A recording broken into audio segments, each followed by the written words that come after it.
Hey guys, I'm Nico and welcome back to the channel. In this video I will show you how you can transform your audio from something that sounds pretty terrible like this to something much more professional like what you're hearing now. Let's do it. You may have heard it already, but the audio quality of your videos really makes half of the viewing experience. Meaning if you have the best camera in the world but you have crappy audio, no one will think you're doing a good job. And I'm sure you could hear that in the intro of the video. So I will share some of my tips to get good audio along with the gear I use, with links in the description if you are interested in picking anything up. The first thing you need to consider, and this one is pretty obvious, is buying a mic. There is no way around that. Now in this video I will focus on shotgun mics, which are great if you intend to do face camera videos like the one I'm doing right now with the mic out of the frame. These mics are very directional but also quite versatile.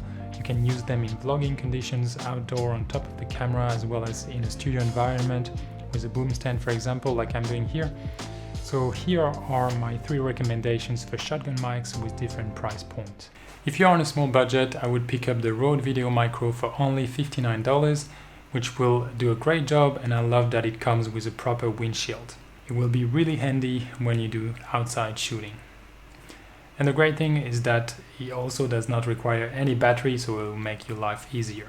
The second mic I recommend is another Rode, which is the more recent Videomic NTG that comes at $249. So that's a big jump in price already, but comes with a bunch of cool features, including this backup channel recording that can literally save the day. And what I've really enjoyed recently is this USB plug-and-play feature. That means you can plug it straight into your laptop or an iPad or even a smartphone if you have USB-C, which has essentially made it my go-to mic for video calls, Zoom meetings, live streaming and things like this when I do tutorials or even lectures. So really a great all-rounder mic. The last mic I've got today is the Sennheiser MKE600, which comes at $329. This one, in my opinion, will get you the best audio quality of all 3. But it does fall short in terms of usability and features. You can use it as a 3.5mm jack mic with an adapter, but to be honest, to make the most of it, you will need to use an external recorder or audio interface that has phantom power. So that will be another expense, unfortunately. The second tip is based on a mistake I see a lot, which is leaving the mic on top of the camera. The only reason you would want to have the mic on the camera is if you're vlogging at arm length. Otherwise, you should try to have the mic as close as possible to your mouth. These mics are designed to give you the best audio quality at around 20 to 60 centimeters. If you go beyond that, this is going to sound like a potato. Let me demonstrate that with the Rode Videomic NTG. You are now listening to the Rode Videomic NTG, which is on top of the camera about 2 meters away from me. And now you're listening at the same Rode Videomic NTG, but this time just out of frame at maybe 30 centimeters, I would say, but hopefully this should sound 100 times better. So here you have it. Even with a $250 mic, if you don't know how to use it, your audio will still suck. So mic placement is probably the most crucial thing to think about. To place the mic where you want it, you can just buy a $20 mic stand, like I've got here. This is just a generic one. Or if you want something more compact and cost might be an issue for you, just grab one of these cheaper desktop stand. I've got here the Manfrotto. I don't necessarily recommend that one because this is a bit pricey for what it does, but you'll find generic brands for like $10 with Amazon or eBay. I'll leave some links in the description if you're interested. Now you might be wondering, how do you plug the mic into the camera if it's on top of a mic stand? And that's a very good question. The easy fix would be to buy an extension 3.5mm cable so you can plug the mic straight into the camera. However, I'm not a big fan of this solution for 2 reasons.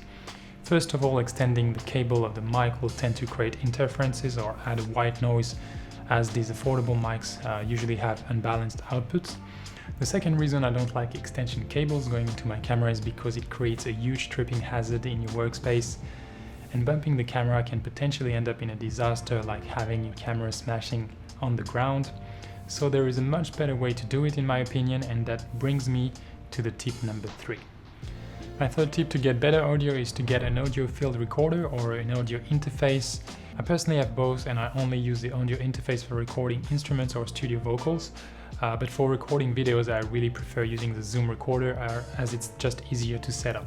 A dedicated audio recorder will first of all allow you to have the mic closer to you, but these recorders also usually have better preamps than cameras or phones, because obviously that's their job to capture decent audio. On top of that, some of them, like the Zoom H4n Pro that I've got here, will also have phantom power options if you need it for higher end mics.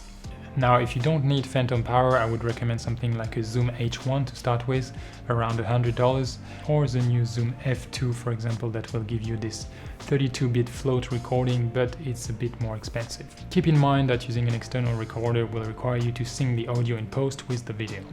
It's an automatic process and takes about 5 seconds in any software, so I don't consider that as a drawback, but if you really want a plug-and-play type of solution, then you could look into something like a wireless transmission system like the Rode Wireless Go. With this system, you can plug your shotgun mic on the transmitter and plug the receiver in the camera. This essentially gives you a wireless shotgun mic and is actually one of my favorite combo, but the total cost comes at around $400. Another tip I've got for you is to not leave your preamps on auto levels.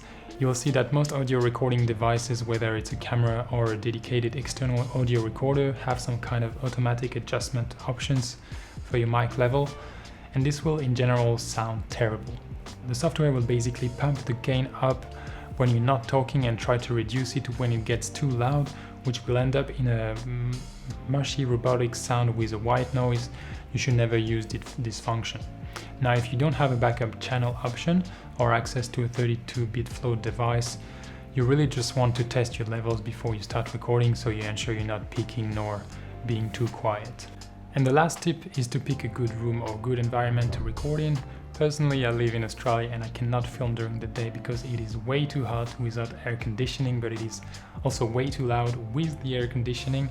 So I basically have to wait night time so I can record without air conditioning.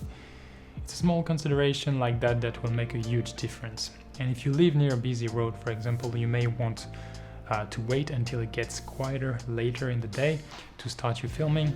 And you could also try pointing your mic in the opposite direction to the window, for example, so you avoid to pick up that noise, that road noise. Now, keep in mind that shotgun mics are not necessarily the answer to everything.